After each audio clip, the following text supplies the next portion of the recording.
दोस्तों, हमारे समाज में बहुत सारी जातियाँ पाई जाती हैं, जिनमें से कुछ जाति ऊँची और तो कुछ जाति नीची कहलाती हैं। परंतु क्यों? ये सवाल हर भारतीय के मन में जुड़ता रहता है। खासकर देश आज़ाद हो जाने के बाद यह सवाल हिंदुओं में बिखराव पैदा कर रहा है। साथ ही जातिवादी राजनीति के कारण हिंदू समाज और ज़्यादा खंड-खंड हो गया। सभी जातियों में चमार जाति का नाम सबसे ज़्यादा सुनने में आता है। इस सब का कारण यह है कि इस जाति को नीचा और अछूत का चिन्ह हमारे समाज ने दिया है।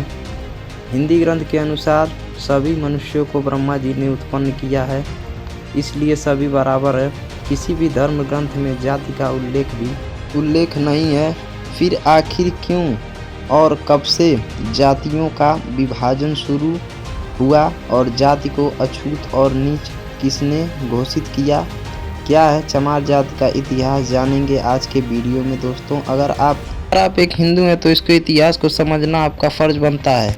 तो सबसे पहले प्रश्न की बात की जाए कि कुछ जातियां ऊंची और नीची क्यों कहलाती हैं, तो दोस्तों इसका एक वाक्य में सीधा सा उत्तर है कि प्राचीन काल में जाति पात थी ही नहीं, फिर ऊंचे और नीचे का कोई प्रश्न ही नहीं उठता है। अब बात करते हैं दूसरे प्रश्न की, आखिर क्यों और कब से जाति का विभाजन हुआ। महाभारत और रामायण पढ़ने के बाद हमें यह पता चलता है कि आदिकाल में प्रमुख रूप से देव, दानव, राक्षस, यक्ष, गंधर्व, किन्नर, नाग आदि जाति थी। प्रारंभ में धरती के सभी महाद्वीप आपस में जुड़े हुए थे। इस जुड़ी हुई धरती को प्राचीन कालों में 7 द्वीपों में बांटा गया, जिसमें जम्बूद्वीप, लक्षद्वीप, सालन द्वीप, कुच्छद्वीप, कोच्छद्वीप, शाकद्वीप, पुष्पद्वीप। इन सब में तो जम्बूद्वीप सबसे बीच में था। यहीं पर मानव सभ्यता की विकास हुई। ऐसे कुल व जाति होने के बाद मानव भिन्न भिन्न जगहों पर जाकर रहने लगा और जातियों में बढ़ता चला गया। उस समय कर्म के आधार पर जाति को संबोधित किया गया था। ठीक वैसे ही आज जैसे हम मास्टर, टेलर, डॉक्टर, जज आदि उनके काम की वजह से कहते हैं। जिस तरह एक वकील का बेटा डॉक्टर या जज बन सकता है, ठीक वैसे ही उस समय कर्म के अनुसार ब्राह्मण, क्षत्रिय आदि कहे जाते थे। दुर्भाग्य से आज जाति पाति को अलग अर्थ से देखा जाता है। जाति संप्रदाय पर अध्ययन करने वाले यह जानते हैं कि सभी का अलग अलग अर्थ होता है। आज हम जिसे जातिवाद कहते हैं वह दुनिया के सभी धर्मों में विद्यमान होता है। ऊंच और नीच की भावना सभी धर्मों में है। दोस्तों, आप लोग स्वयं समझदार हैं। यहाँ पर मैं यह बताना जरूरी नहीं समझता कि गैर हिंदू धर्म में कौन खुद को श्रेष्ठ मानता है। व्यवस्था की आड़ में सनातन को बांटने का कार्य किया गया है।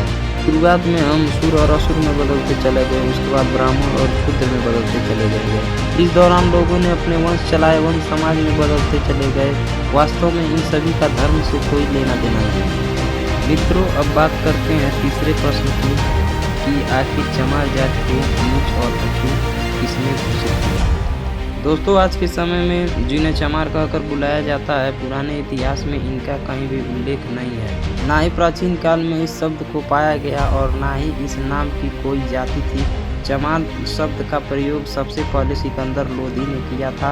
और दरअसल जब मुगेना हिंदू पर अत्याचार कर रही थी, हिंदू धर्म के नाम पर उन पर दबाव डाला जा रहा था, तब चमार का रहने वाले हिंदुओं ने सबसे पहले मुगलों को करारा जवाब दिया और उनके खिलाफ आवाज उठाई। तब सिकंदर लोधी ने इन लोगों को दबाने तथा इन लोगों को नीच बनाने के लिए उन्हें गिरफ्तार करके चलने के चाय में धकेल दिया तथा और उनका अपमान करने के लिए पहली बार चमार शब्द का प्रयोग किया। अब बात करते हैं आखिरी प्रश्न की कि आखिर चमार कहलाने से पहले ये लोग कौन थे। क्या है चमार जाति का इतिहास। तो मित्रों, सच तो यह है कि जिन्हें हम नीच जाति कहते हैं, चमार कह के संबोधित करते हैं, वो असली में चमर वंश के क्षत्रिय हैं। जहाँ डॉक्टर विजय सोनकर शास्त्री ने एक पुस्तक लिखी है जिसका नाम है हिंदू चर्मकार इतिहास। इस पुस्तक में उन्होंने चमर वंश के बारे में विस्तार से लिखा है। यही नहीं, महाभारत के अनुसार पर्वत में भी इस वंश का उल्लेख मिलता है। भारत पर जब तोकों का शासन था, तब उस समय भी भारत के पश्चिमी भाग पर चमर वंश का शासन था। उस समय पश्चिमी भाग पर राजा चमर सेन का शासन था। डॉक्टर विजय सोनकर शास्त्री के अनुसार राजा सांगा और उनकी पत्नी जाली रानी ने चमर वंश के संबंध रखने वाले संत रविदास जी को गुरु बनाकर उनको मेवाड़ राजगुरु की उपाधि दी थी और उनसे चित्तौड़ किले में रहने की प्रार्थना की थी। डॉक्टर शास्त्री ने अपनी किताब में लिखा है कि विदेशी मुगल आक्रमणकारियों के आने से पहले मुस्लिम, सिख व दलित नहीं थे।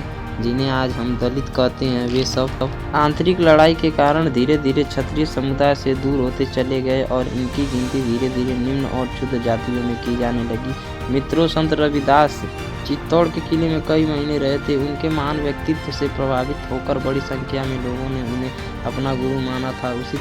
उसी का परिणाम है कि आज भी पश्चिमी भाग में बड़ी संख्या में लोग रविदासी हैं। यही नहीं, राजस्थान में आज भी चमार जाति का बर्ताव राजपूतों जैसा है। उनकी औरतें लंबा घूंघट रखती हैं, आदमी ज़्यादा बड़ी बड़ी मूछें पगड़ी रखते हैं। दोस्तों, आज भारत में 23 करोड़ से आसपास मुस्लिम हैं और लगभग 35 करोड़ के आसपास अनुसूचित जाति के लोग हैं। तो जरा सोचिए, लोग अगर मुस्लिम अत्याचारों के आगे हार मान लिए होते और मुस्लिम बन गए होते तो भारत में मुस्लिम जनसंख्या 50 करोड़ के पार होती। आज समय की मांग है कि सभी भेदभाव भुलाकर सभी सनातनियों को एकजुट करें और यदि हम ईद की सेवई खा सकते हैं तो दलित के घर का पानी क्यों नहीं पी सकते। दोस्तों, वीडियो को लाइक करके चैनल को सब्सक्राइब कर दीजिए। मिलते हैं नेक्स्ट वीडियो में।